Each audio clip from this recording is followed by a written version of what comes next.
My husband told his friends I was too ugly to be seen, while he thought I was asleep in the hospital after giving birth. But when I make what he said public, people finally see how ugly his words really were. I'm 28, and 5 weeks ago, I gave birth to my first daughter. Her name is Layla. She's perfect, the one bright spot in the middle of this whole mess. My husband, Adam, is 32. We've been married for 3 years, together for 5. The pregnancy wasn't easy for me. I had morning sickness almost constantly. My body changed a lot, and emotionally, I struggled. I wasn't glowing or graceful like those picture-perfect moms you see online. I felt like an overinflated balloon, hair thinning, skin breaking out, stretch marks everywhere. Still, I believed it was all worth it. I never expected Adam to find all that beautiful, honestly, even I didn't, but I thought he understood. After giving birth, I was completely drained, physically and mentally wrecked. Labor had been rough, and it ended in an emergency C-section. I was on painkillers, trying to figure out how to breastfeed, how to sit, how to stand, how to walk, basically, how to exist again inside my own body. My hospital stay felt like a fog, nurses coming and going, meds kicking in and wearing off, my sense of time melting into something surreal. Layla was amazing, but I wasn't myself. I was trying so hard to be a good mom while feeling like I'd been hit by a truck. Adam seemed supportive, at least on the surface. He brought me water, helped change diapers, took pictures of Layla for his family, and reminded me to rest. I thought we were in this together. I remember the night it happened, because it was the first time they let me sleep for more than 2 hours. They had finally found a pain med combination that worked. I was drifting in and out of sleep while Adam stayed in the room with me, or so I thought. It was sometime past midnight. I had my eyes closed, trying to get comfortable with that tight pressure band strapped across my belly, right over the incision. I started to hear voices, male voices. At first, I didn't really register what was happening. I wasn't fully asleep, but not fully awake either, just conscious enough to sense something felt off. There were at least 3 men. One of the voices was Adam's. I figured maybe he was video calling someone to show off the baby, weird timing, but okay. Then I heard the door open and close, followed by footsteps. Because of the meds, I still couldn't move much, so I kept my eyes closed, assuming it was just a short visit. Then I heard laughter. Low voices. Whispering. And then, I heard him say it. He was standing by the crib, showing Layla to his friends who, apparently, had just walked into my hospital room without my knowledge or consent. He said, laughing, "She's way too ugly to be seen right now. Looks like she got hit by a truck and then dragged through gravel." That's exactly how he said it. I remember it word for word. Then he added, "She let herself go during the pregnancy. And now? It's just tragic." I told her I didn't want anyone seeing her like this. Honestly, it's embarrassing how bad she looks. One of the guys, I don't even know who, chimed in, "Damn, bro, that's what happens when you get caught with a kid." I wasn't sure if I was dreaming. My face was burning, like it had been set on fire from the inside. But I couldn't move. I couldn't speak. The drugs made everything slow, distant, heavy. My mind was screaming, but my body wouldn't respond. Then I heard Adam again. He said, "Don't worry, she's knocked out on the good stuff. She won't remember any of this." He even told them they could take turns holding Layla, as long as they were discreet. I heard a can pop open, I think they brought beer or something. Hospital rules clearly didn't matter to them. I stayed perfectly still, listening. Every word was like another punch to the gut. They joked about what my breasts must look like now, about how everything goes downhill after giving birth. One of them said something about starting fresh with a younger woman. And Adam? He just laughed. He didn't stop them. He didn't say no. He laughed. I lay there, feeling like I was trapped in a nightmare. These were the people he brought to meet our newborn daughter, while I was lying there helpless, stitched up, bruised, medicated. I stayed silent. I don't know how long they stayed. It felt like hours. Eventually, they left. I heard the door close. Adam came back and sat beside me like nothing had happened. I kept my breathing slow. I let him believe I was still asleep. But here's the thing. Before going into labor, I had planned something special, a video montage of Layla's first days. I had set up a small voice-activated camera to catch sweet little moments when visitors came to meet her. Adam thought it was a great idea. We wanted to surprise Layla one day with a video full of all the love she received in her first week. He helped me set it up. The camera was hidden inside one of those cute animal-shaped casings, aimed right at the crib. And he completely forgot it was there. It recorded everything, his voice, his laughter, every vile word. I didn't watch it right away. I couldn't. I left the file untouched for days after we came home. I couldn't stop hearing it in my head, over and over again. I started seeing myself differently in the mirror. I began doubting every single moment we had shared during the pregnancy. I kept wondering, how long had he thought I was too ugly? After that night, he acted completely normal. Like nothing had ever been said. He kissed my forehead. He told me I was a great mother. He sent pictures of Layla to his family. He posted her baby mittens on Facebook with cheesy captions like, "She's our whole world." Meanwhile, I felt empty, like I was watching myself from outside my own body. Every time he touched me or smiled at me, I felt nauseous. I didn't know how to bring it up. So instead, I started watching the video. Over and over again. I saved it in 3 different places, my phone, my laptop, and the cloud. I backed it up twice. I even emailed it to myself, just in case. And then, I started planning. Layla's naming ceremony was coming up. And Adam had no idea. Not even the slightest suspicion that I had it all on video. I stayed silent in the weeks leading up to the ceremony. I didn't argue with him. I didn't mention the recording. I didn't cry in front of him or ask for an explanation. I just went along with everything. I smiled when he smiled. I nodded when he talked about parenting. I said yes when he planned the celebration to welcome our daughter. I felt like I was floating, watching it all from a distance, which only made it easier for him to keep pretending everything was fine. He had no clue what I was about to do. I kept talking about our future with Layla, about raising her together. I said we were a strong team, that she'd grow up watching her parents united and in love. I said those things while inside, every word made me feel like I was drowning. But I smiled anyway. I played my part. Behind the scenes, I was packing.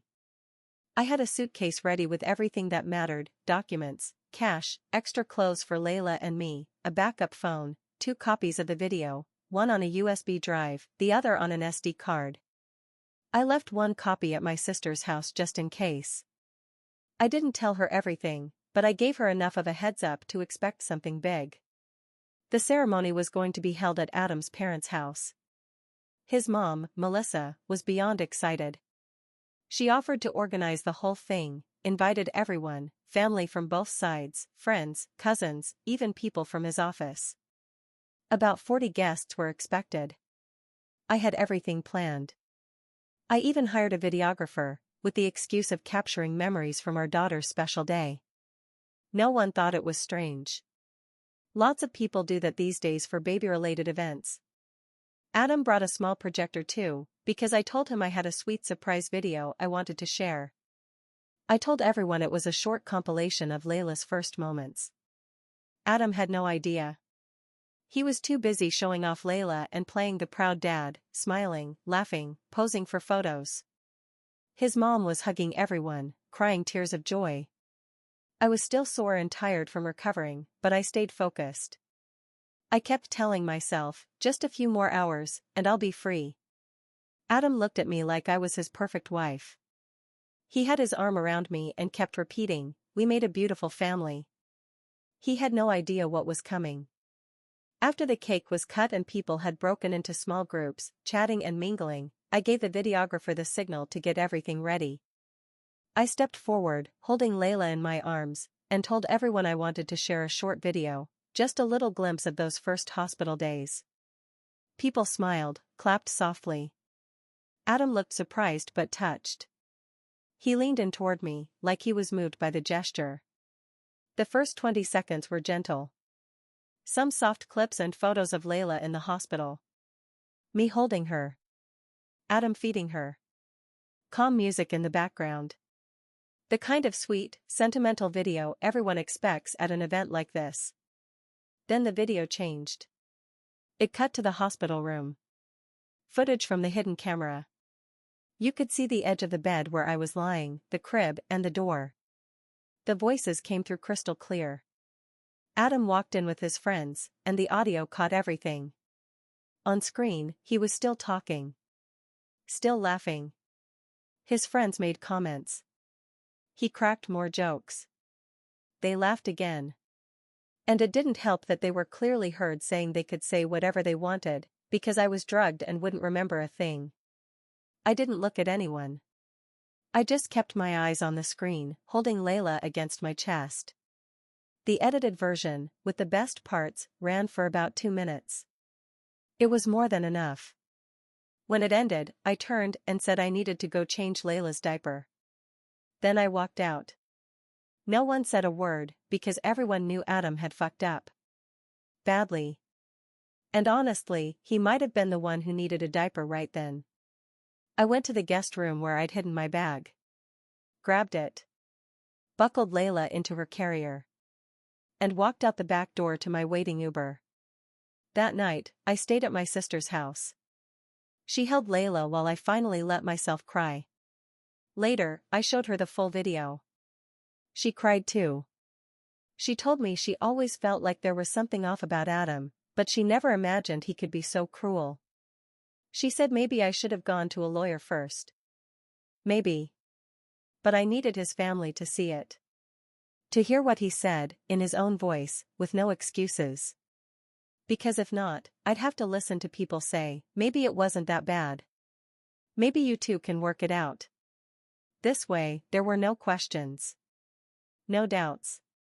Now, I'm staying with my sister, trying to figure things out. I've got some savings, and I've already spoken to a lawyer.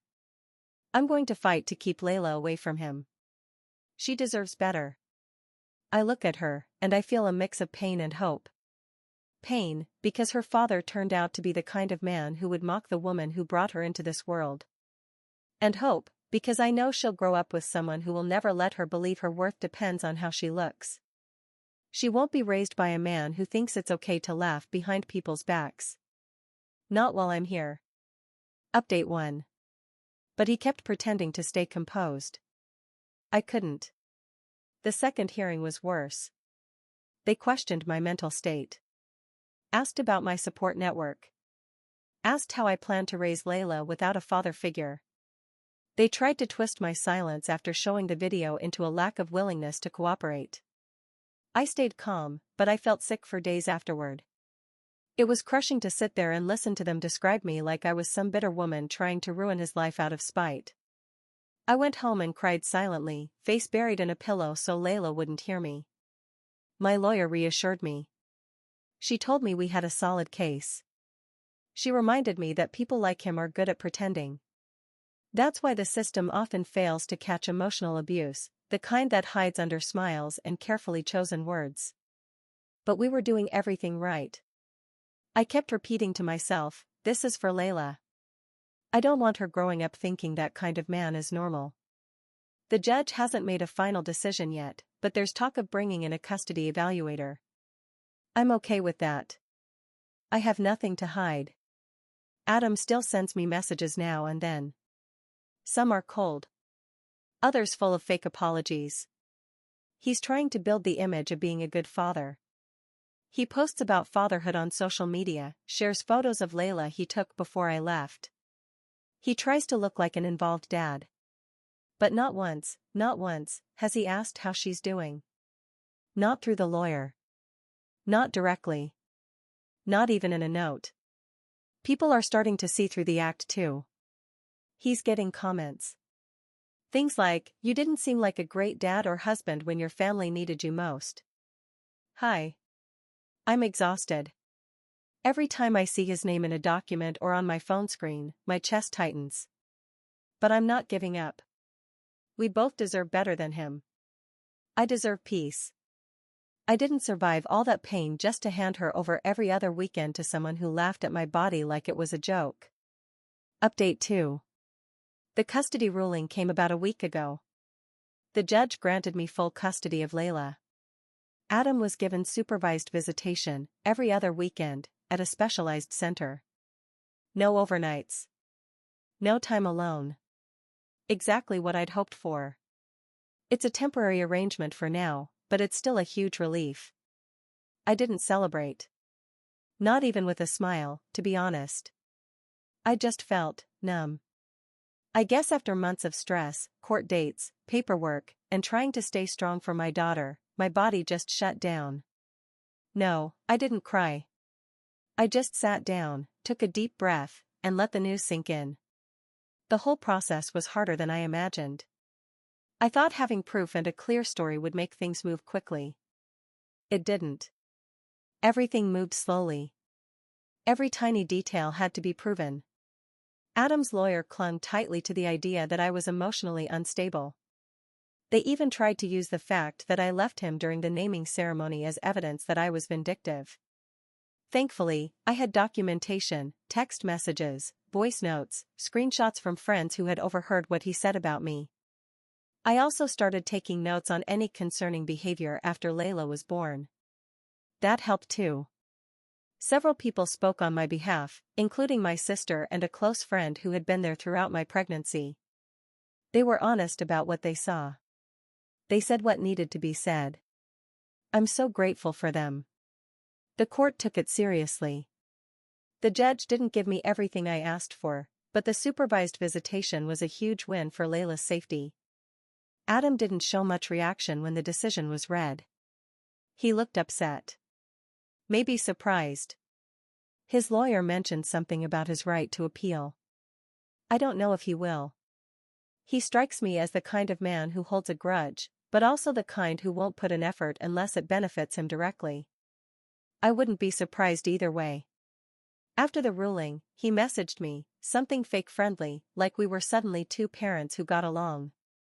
But I've already made my decision. I won't communicate directly with him ever again. Unless it's necessary, and strictly through legal channels. He's already shown me what he's capable of when he thinks I'm weak or alone. Layla is still too young to understand what's happening. But that's okay. She's growing fast. Her first teeth are starting to come in, which means less sleep for me, but we're managing.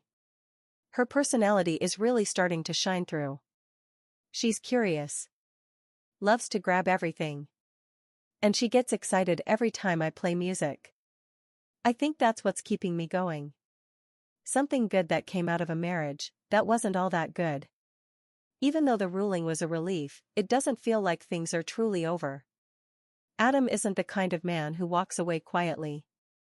Even if he does it subtly, I know he might try to use the supervised visits to slowly rebuild a new version of events, pretend he's involved, act like the good father. I don't know. I've seen enough not to trust anything he shows on the surface. The first supervised visit hasn't happened yet. It's scheduled for next weekend. I'm nervous. Not because I think anything will happen, the visit will be monitored, but because I know this is the beginning of another chapter. I hate the idea of him being near her, even in a controlled environment. But I also know the court wants to see both parents involved, unless there's extreme harm.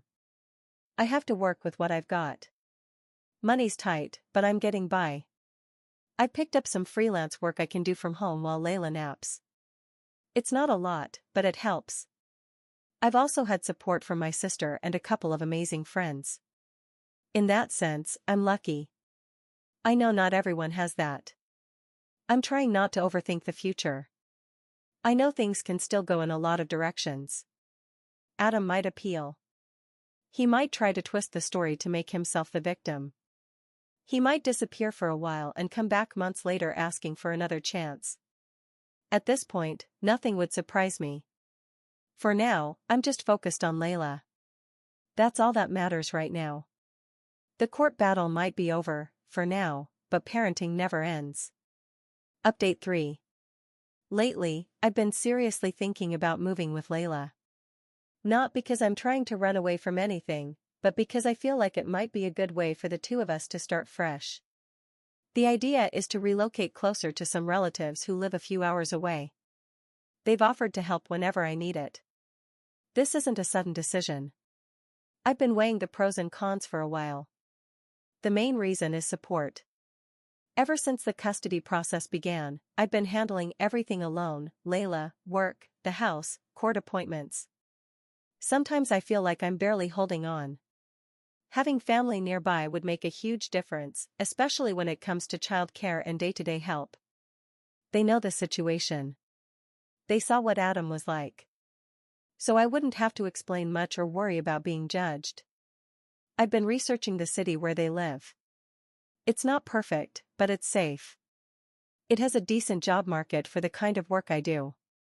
There are also good childcare options, which will be important once Layla is older and I want to increase my work hours. The cost of living is similar to where we are now, so it wouldn't be a huge financial strain.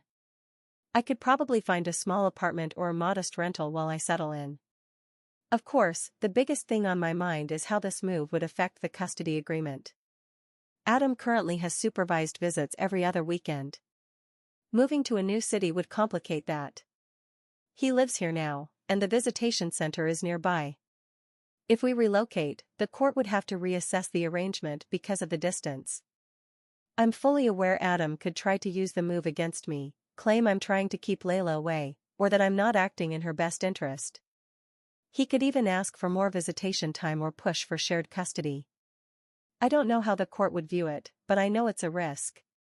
Still, I believe the benefits of family support outweigh the downsides in the long run. I've already started looking into the legal side. I spoke briefly with my lawyer about the steps I'd need to take if I decide to move. Apparently, I'd have to submit a formal request to the court explaining why the move is necessary and how it would benefit Layla. I'd also have to propose a plan to ensure Adam's visits could continue without causing too much disruption. I talked to a few friends who've been through similar situations. Some warned me that custody cases can get messy when one parent relocates, even if it's for valid reasons. Others told me the key is to prove that the move is meant to improve the child's life, not to hurt the other parent. That makes sense. I'm trying to keep that in mind. Right now, I'm still in the planning stage. I'm making lists of pros and cons, looking at apartments online, figuring out the best timing if I go through with it. I haven't told Adam anything yet. I'm not sure how I'll bring it up, or when. Based on how he's reacted to other things, I doubt it'll be an easy conversation. That's why I'm trying to prepare myself with all the legal information first, and have a clear plan before I say anything. The good news is, this idea gives me more hope than most things have lately. Moving closer to family means more helping hands, and right now, that feels essential. It also means Layla would have more people around her who love her, who'd be there to watch her grow. I think that would be a good thing for her. I know there's no perfect solution. Custody arrangements are never easy, especially with a complicated history. But this feels like a practical step toward improving our daily life, even if it comes with challenges. So for now, I'll keep doing my research, talking to my lawyer, and thinking about what's best for Layla and for me. I'm not rushing into anything. I just want to be sure before making a major change. Update 4. I decided to postpone the move for a while, because the legal and custody complications would have been a nightmare. Until now. I finally decided to take the step. In the past few months, Adam started missing his supervised visits. There was always something: he was sick and didn't want to pass it to Layla, or he had to work. The work excuse wasn't unusual, but it still sounded like just that, an excuse. Eventually, 2 whole months went by between one visit and the next. My lawyer and I used that gap as part of our argument for relocation, since he didn't seem interested in his daughter anyway. And the court approved it. Now I'm living closer to my family, and things have gotten easier, at least in terms of our daily routine. I have people who help. A support network. And that makes a huge difference. When I was granted permission to move, and when Adam's supervised visits were no longer required due to his lack of interest, he came back swinging. At this point, I don't think it's about genuine concern for Layla. It feels more like control, or just another way to make my life harder. But it's too late for him to pretend he wants to fight for his daughter. If he hadn't completely dropped the ball on visitation, things could have played out very differently. But during his longest absence, he didn't even come up with an excuse. He just went fishing with a friend. Or said he had more important things to do. So this is where I leave things. No, I'm not naive. I know he might find his fatherly instincts again someday. Maybe in a few months, maybe in a few years. He could try again. But I'll be ready if he does. And maybe, just maybe, we'll never have to hear from him again.